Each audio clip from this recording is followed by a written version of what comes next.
घमंडिया alliance के काले कारनामे सीरीज में आज हम देखेंगे कि कैसे अरविंद केजरीवाल ने देश की राजधानी दिल्ली को बनाया गैस चैम्बर और कैसे उनके झूठे वादों की कीमत चुका रही है दिल्ली। AQI लेवल यानी वायु गुणवत्ता सूचकांक जिसे 50 के आसपास होना चाहिए, वो दिल्ली में 999 तक पहुंच चुका है और दिल्ली ने दुनिया का सबसे प्रदूषित शहर बनने का रिकॉर्ड भी बना लिया है। ऐसी जहरीली हवा में सांस लेना हर दिन करीब 25 से 30 सिगरेट पीने के बराबर है। इस प्रदूषण की वजह से आज दिल्ली के लोगों की 12 वर्ष तक औसत आयु कम हो रही है और दिल्ली को इस जहरीली हवा से आजाद कराने की जिम्मेदारी जिस आदमी पर है, वो चुनावी राज्यों में घूम घूम कर अपना चुनाव प्रचार करने में व्यस्त है। उसके पास दिल्ली को देने के लिए कुछ है तो वो है सिर्फ नौटंकी।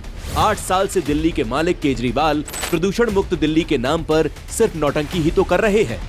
ऑड इवन, कंस्ट्रक्शन पर रोक, एंटी स्मोक गन, करोड़ों का स्मोक टावर जिस पर अब ताले पड़े हैं।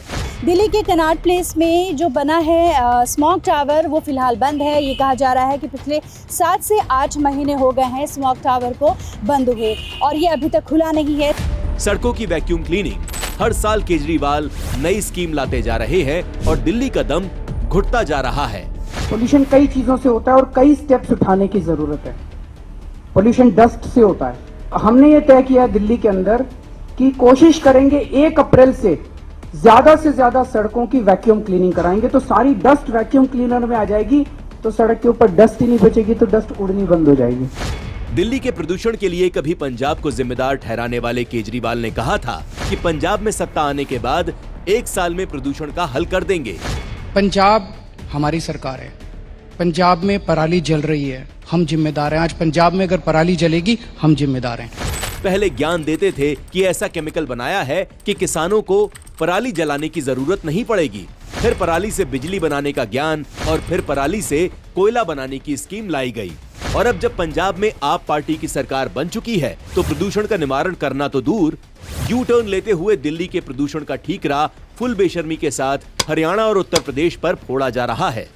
और क्यों सफर करें हम हर साल हरियाणा से ये धुआं जो यहाँ तक आता है, क्योंकि आपको पता है हरियाणा सटा हुआ राज्य है और यहाँ पे सोनीपत, पानीपत, ये सारे राज्य आसपास सटे हुए हैं, रोहतक, और इनमें से बहुत जगह पर पराली जलाई जा रही है। कभी आप पार्टी दिवाली को जिम्मेदार बताती है, कभी किसानों को जिम्मेदार बताती है और बस इतना ही नहीं, केजरीवाल तो चौकीदारों को भी प्रदूषण के लिए जिम्मेदार बता चुके हैं।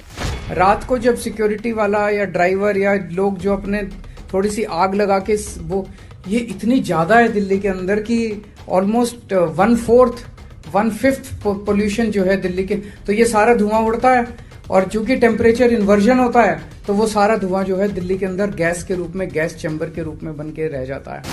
सालों से दिल्ली सरकार यही पता करने में लगी है कि दिल्ली की इस हालत का जिम्मेदार कौन है। जो साल दर साल दिल्ली वालों का, NCR वालों का दम घुटता है, वो पंजाब और हरियाणा में जो पराली जलाई जाती है वो उसकी वजह से होता है। कोई भी आधिकारिक डेटा मौजूद नहीं है जो ये बता पाता है कि कितना पोल्यूशन कौन से सोर्स से होता है। दिल्ली की ये जहरीली हवा केजरीवाल की ये अकेली नाकामयाबी नहीं है। प्रदूषित यमुना, पीने का गंदा बदबूदार पानी, बदहाल मोहल्ला क्लिनिक और शराब घोटाले तो कभी शीश महल घोटाले के नाम पर दिल्ली के खजाने की लूट। केजरीवाल सरकार पिछले 3 सालों में लगभग 1100 करोड़ रुपए सिर्फ विज्ञापनों में खर्च कर चुकी है, जिसके लिए सुप्रीम कोर्ट भी केजरीवाल को फटकार लगा चुका है। 8 साल की आप सरकार के बाद भी दिल्ली की ये हालत बताती है कि केजरीवाल के पास दिल्ली के लिए ना तो कोई विजन है और ना ही काम करने की नीयत। कुछ है तो जोड़ तोड़ की राजनीति, जिसके सहारे केजरीवाल दिल्ली को बर्बाद करने के बाद घमंडिया अलायंस बनाकर देश की सत्ता तक पहुंचना चाहता है। लेकिन देश की जनता दिल्ली की इस जहरीली हवा को देख रही है और इस पलटूबाज केजरीवाल और घमंडिया अलायंस की हकीकत को समझ भी रही है।